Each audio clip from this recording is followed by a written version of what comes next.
So your animal used to sleep pressed against you every single night. They're snuggled up to you on the sofa during the day.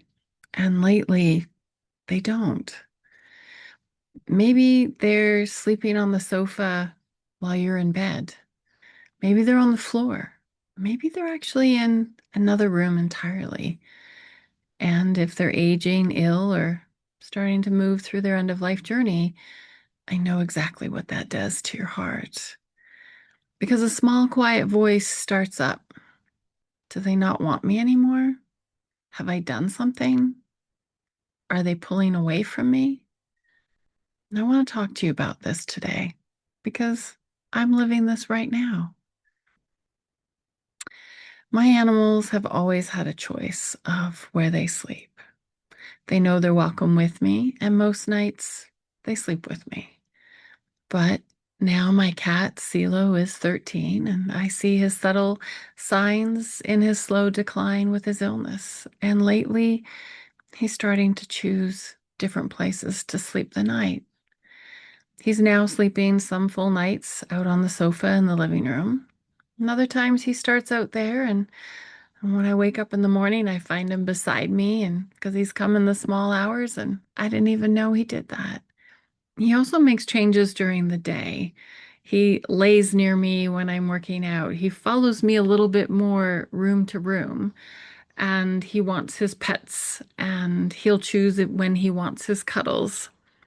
And here's what I want to say about all his changes. His choices are now reflecting his needs. They're not reflecting our love, not our connection, and not the bond between us. His body is changing, and what's comfortable is for him is now changing, and what he needs is changing. And that's all that it is. And I want to tell you about my Roddy, the boy in the picture behind me, and his choices. So Bosphorus, for the first 9 years of his life, never slept at night in my bed. He slept on the floor beside it. He'd lay under my feet when I was on the sofa, and he laid under my desk while I worked. That was simply what he preferred. That was him. And you know what I did? I'd often come down to the floor and periodically join him for a snuggle and just lay there beside him. And we were utterly and completely just content hanging out with each other. And in his final 10 months, he decided to start sleeping with me at night. And on the night before his euthanasia, he chose to sleep on the floor. He didn't want me to snuggle him on the floor, so I stayed in the bed and I draped my hand over the edge of the bed and placed it on him. And that is how we slept that last night. So I want to share how closeness between us and our animal is never measured by touch. And I just want you to sit with that for a second. Because I think a lot of us have quietly absorbed the idea that loving an animal looks like a snuggle, a cuddle, and a hug. And that true connection with an animal looks like literally their body pressed up against ours at night. And often it's not.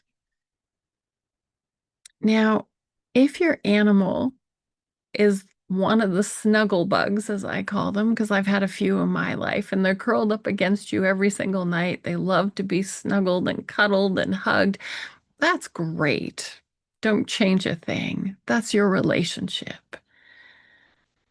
And if they've always preferred their own bed in their own corner, in their own space, that's great too. Animals have choice and preferences just like we do, especially in the seasonal changes of their life.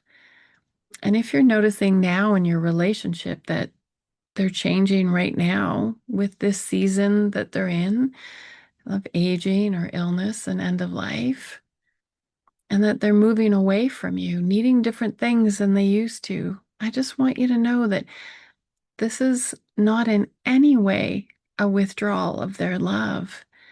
It is simply them knowing what they need, and they're exercising their choice in a way that best supports them and their body. I want to talk about the part that's actually hard when they do this. 'Cause I know it's hard. I know because I'm in it with CeeLo right now. When they move away from us, something inside us starts to ache because we want them close by. We want more of them, not less, because we already know time feels short and now they're choosing the other room. Gosh, that ache is real. And I'm not going to tell you to talk yourself out of it because you have to acknowledge the ache and give it the space to be there. This is what happens in anticipatory grief and end of life. And here's the thing I keep coming back to. This part of CeeLo choosing to sleep somewhere else, it's not about me. And your animal choosing to have more space or distance from you, either throughout the day or the night, it also isn't about you. It's not about how you love or even how they love you. It's about the love in your relationship that gives them the respect for who they actually are and what they actually need right now in their own body and in this phase of their journey. It's about getting out of your own way, not taking it personally, is one of the most tender things that we can offer them.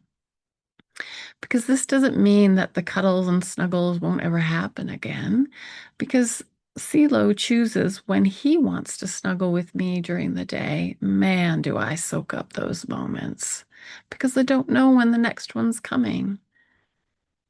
And it's about him showing me what he wants and needs and when. And it's about me listening rather than making him do something he doesn't want to do. Here's the thing. Love is energy. It doesn't need proximity to be real. It's already real in your relationship. Love doesn't need them to be in your bed or pressed into you to prove itself. And love doesn't disappear across a room. So when the ache comes, and it will, meet yourself there too, with love for yourself. Let yourself feel it. Let yourself want them close because you do. I know I do. But don't shame yourself for wishing they'd come back and sleep with you at night or snuggle with you more during the day. And hold space for you in that wanting. And then let them be exactly where they need to be. And you hold your own heart with the same love and respect and gentleness that you're offering them. Because loving them well in this season means loving yourself through it too. Both things at the same time. That's the practice. And honestly, that's the whole thing in anticipatory grief. So tonight, if your animal chooses the sofa, the floor, or another room, hold them energetically in the love that you share.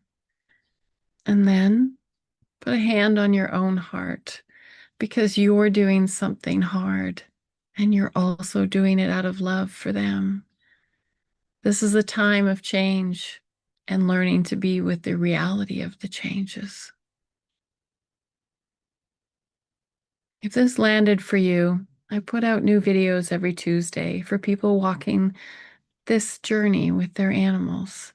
And wherever you and your beloved animal are today in your journey, however close or far apart, your love is always there. And I hope you remember that the love between you never needs to be proved because it's always there. If you like this video, I invite you to like. If you know someone who may need this, please share it with them.